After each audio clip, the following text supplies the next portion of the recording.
The closed beta for Warhammer 40k Darktide just finished, and before the weekend, I was thinking to myself, do I even really want to play this game? I never played Vermintide, and to be honest, that type of gameplay really didn't seem appealing to me. But I did enjoy Destiny and other co-op horde shooters like Left 4 Dead, especially if it meant I can group up with friends and just have a good time gaming. Darktide then adds in some RPG elements and player progression, so why not try it? Now, as I sit here staring at the unplayable beta in my Steam library, I can confidently say that I wished I played Darktide even more over the weekend.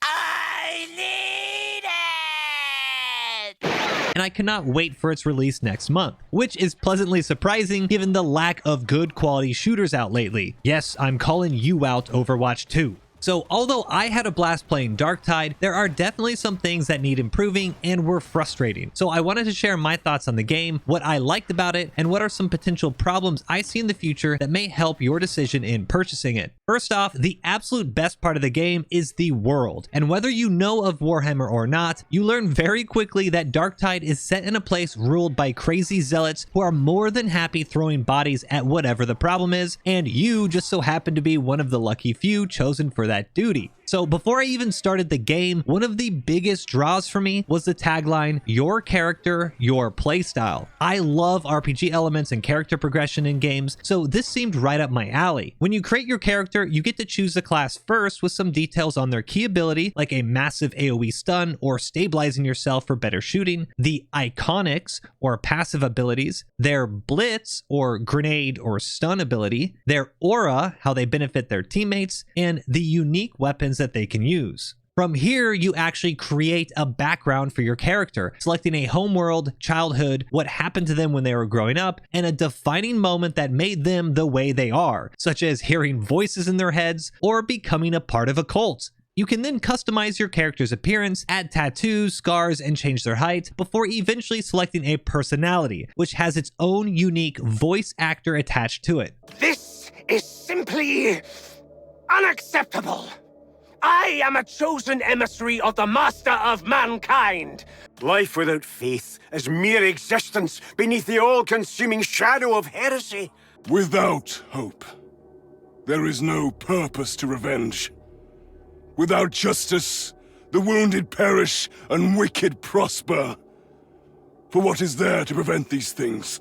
Once you've selected your voice, you then pick what your sentence was for becoming a reject and receive a nice colored robe to match before finally getting a summary of your character where you can then name them and start the game. I will say that the voices are a really nice touch, and the voice acting makes you feel like you know your character that much better. At first, I really liked this. I thought it was incredibly detailed, and it is, but as I started messing around with the combinations a bit more, I realized that I don't actually know what any of this means. And I don't mean I don't know it like a Warhammer lore way I don't know it. Why should I pick the Messalina Gloriana planet over every other starter planet? As a Zealot preacher, shouldn't there be some sort of benefit to going on a pilgrimage when I was growing up? And wouldn't hearing voices in my head be a pretty good defining moment for a psyker, given that they have psychic abilities? There might be some benefits to each of those that we don't know yet, but I kept thinking back to one of my favorite Bethesda games of all time, Morrowind, and how these star signs there had very tangible benefits. And then you have games like Fallout New Vegas, where you actually get a personality test, and that determines what your character's stats initially start as.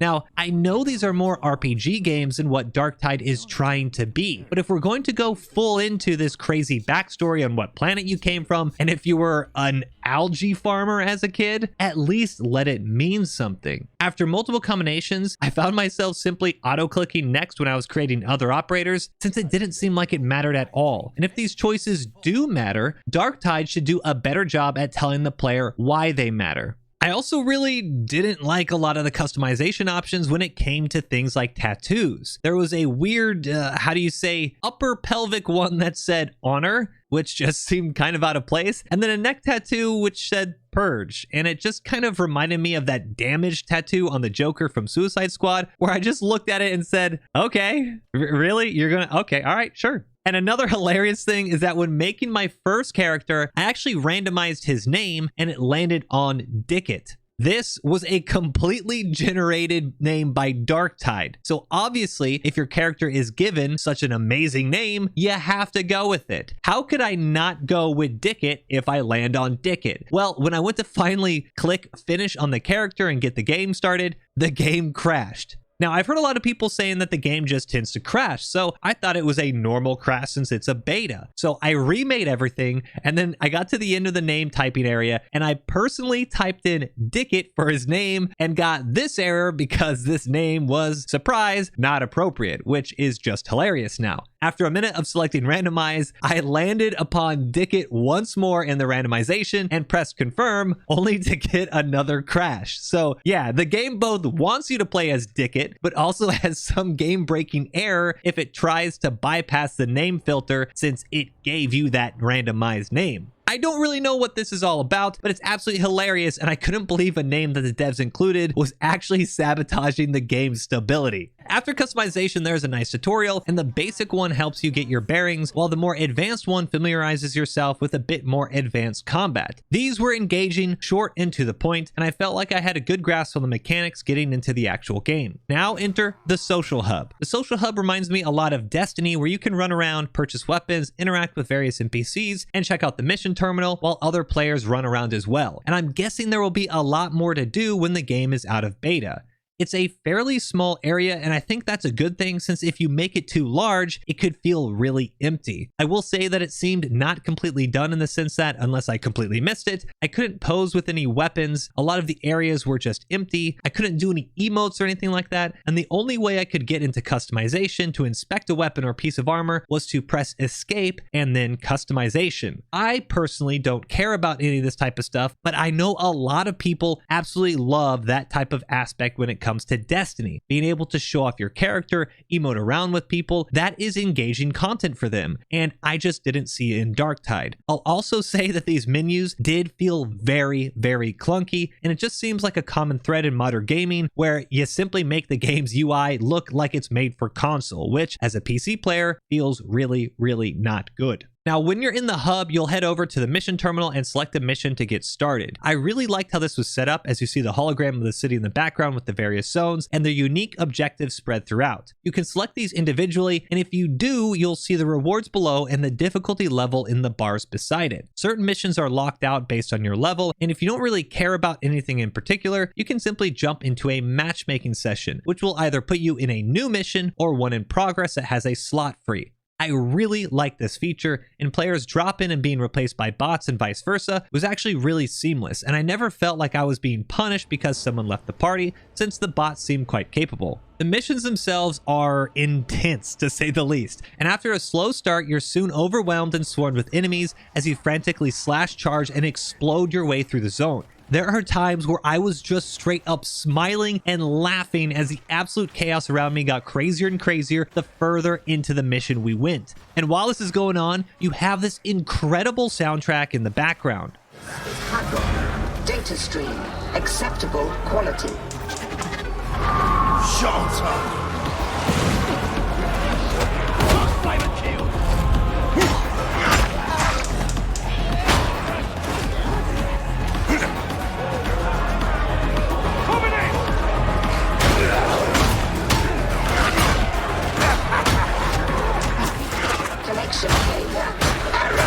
It's fairly easy to figure out where you need to go based on the map design, and while a lot of people have complained about ranged enemies sniping you in the dark, I really didn't have any issue figuring out where the bad guys were. If I got shot, there was plenty of cover to move around. I could dash, dodge, and get to a place where I could regenerate toughness, or just link back up to my buddies, and we could all go kill those enemies together. In Darktide, you have toughness, which is like a regenerative shield, health, which needs to be healed by a med crate or station, and corruption, chunks of health that are unable to be fully healed until cleansed. I think these three work really well together. Melee kills would regenerate toughness, so diving in headfirst to a group of enemies, pushing, slashing, and heavy hitting would be actually relatively painless if you played it right. And the only times where I feel like I got some serious health loss was if I did something really stupid, like run up on my own, or if I got pinned by something like a dog, which, by the way, I think shouldn't be able to keep an Ogren down, but that's just me. The combat felt extremely fluid, and although this does have some FPS elements to it, I really didn't enjoy playing with the guns as much as I thought I was going to. Veteran sharpshooters feel like they use a lot of ammo for something that can simply be slashed to death. The Psyker's revolver is incredibly slow to use, and the Ogryn shotgun felt like a pea shooter. The only gun I actually enjoyed using was the Zealot submachine gun, which was incredibly fun with large groups of enemies. If I had to give it a score, melee in Darktide is definitely S tier, while the ranged weapons feel a bit more like a B, maybe B+, and that could just be because of the limited items we were using in beta, but I still wasn't convinced that using the ranged weapon was always the best use of time or ammo. Combat was fun, and there were moments in every mission where I felt like I was just drowning in enemies, struggling to find a way to get through, only for us to suddenly pull off some clutch play and make it to the next area. It was fun, and the various objectives like stealing ammo or cleansing demonic growths kept things fresh from the usual just bullet sponge final bosses you see a lot in these types of games. Additionally, the more I played, the more I realized how different the classes were. Ogryns feel that stereotypical tank role, soaking up the damage while being able to charge through enemies and essentially take aggro. Sharpshooters are the pure DPS class, and although I can see this being appealing for some, I really didn't think the focus fire ability was worth it. It just seemed like I was constantly wasting ammo and trying to play slow, picking off headshots, when it was much more effective just to play faster in melee. Now, this may be more effective at higher levels with different weapons, but it just didn't seem that much fun, at least for me. Psykers, on the other hand, were really unique, and I felt as if they were the most fleshed out of all the classes. You could melee or use a revolver, but you could also use a psychic ability to single target burst down an enemy after a small charge. This would start to build up a debuff called Peril, and if it got too high, you could essentially kill yourself, so managing Peril and smiting enemies had a really unique gameplay loop that I didn't see anywhere else in any of the classes. Finally, the Zealot Preacher was fun, but only because I really enjoyed the submachine gun. I thought this class would be a bit more of a support role in the sense that I could heal friendlies or maybe revive them quicker, but that wasn't the case. Zealots do have a really nice solo ability, however, where any damage that would have killed you doesn't, and instead you get full toughness back and you stay alive. Out of the four, as much as I like the theme of the Psyker, I think I personally preferred playing as an Ogryn, since I do like that tankier role when it comes to co-op games, and the game really felt extremely melee heavy, so the large cleaves and reduced toughness really helped me when I was an Ogryn.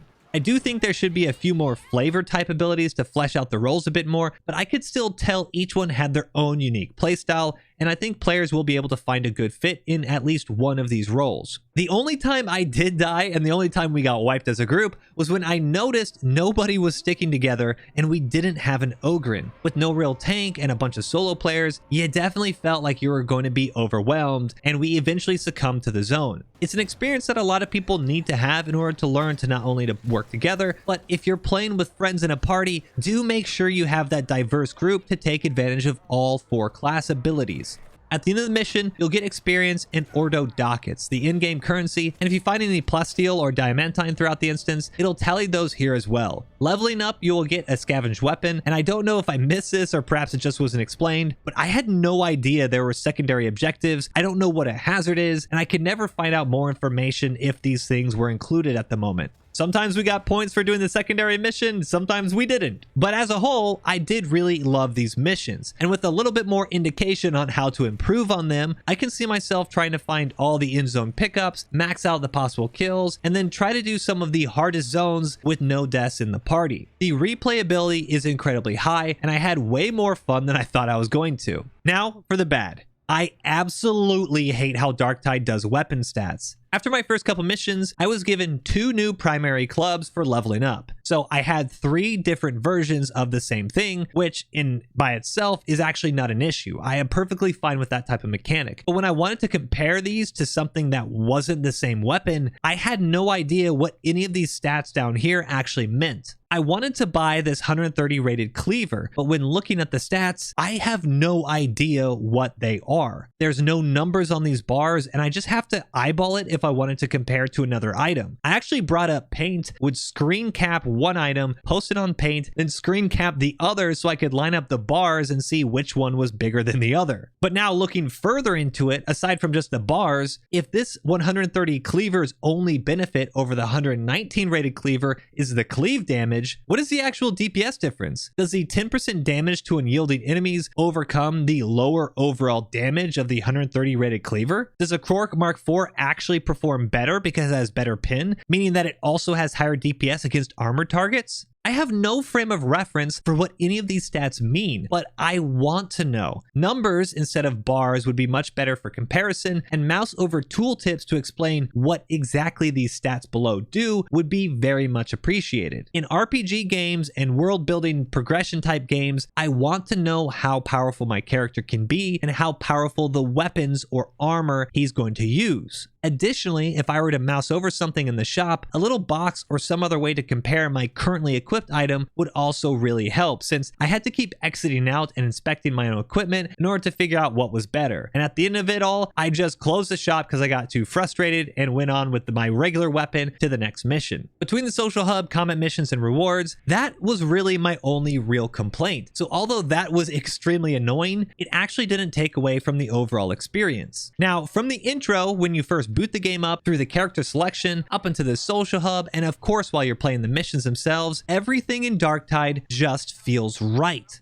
It's incredibly visually appealing and the detail is insane. And I don't just mean the world setting, which is really, really good. Everything in Darktide has been looked over with a fine-tooth comb. And I'm sure a lot of people are going to go crazy over the gruesome kills you can make and the elaborate industrial zones you fight in, but one of my favorite parts was how my Zealot preacher ran with her axe. While walking and running, her hand placement is a little bit lower on the handle, closer to the end, or technically the knob of the axe. But when she goes to sprint, she actually tosses the axe up in the air, slides her hand up the handle, and catches it slightly higher, closer to the head of the axe, since it would be easier and safer to run with it this way. When slowing down, she moves her hand placement back to the original spot. This is the type of thing that I love to see in video games, and it shows me that the devs are paying attention to the smallest details. If they think that it's important to get the hand placement right on axes depending on your character's running speed, then I am totally along for the ride for whatever the devs think they want to do in the future. You also have things like this skull data hack device and the absolute grotesque monstrosity that is the medical station. Everything in Darktide just looks incredible, and there wasn't a single moment in my entire playthrough that I felt like something didn't fit the universe I was in. Having your characters fire off voice lines to each other that made sense with the mission and their personality was also really great to hear, and it just added that next level of immersion for what you are currently doing.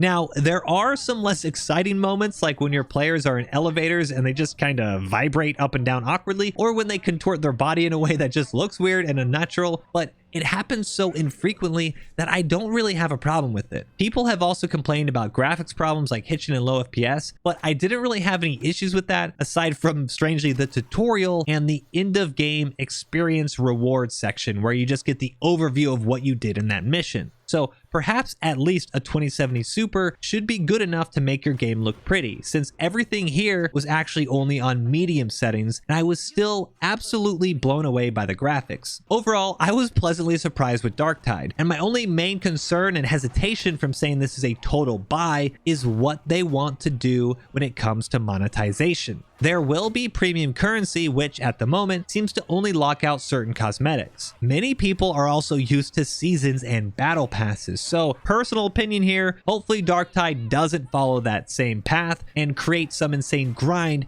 that just FOMOs people into buying the premium battle pass in order to get all that cool stuff. If the monetization is in check and a few more quality of life changes are made to the in-game user experience, I think Darktide is going to knock it out of the park for both Warhammer fans and new players alike. I cannot wait until this comes out next month, and I'm super looking forward to see all the things that weren't included in the beta when it does finally release. But what do you guys think? Did you play Darktide? Did you have fun with any of the classes, or were you also having some of the concerns that I did? Let me know in the comments below, and if you liked the video, give it a thumbs up and subscribe for more. But that's it for me. Until next time, peace.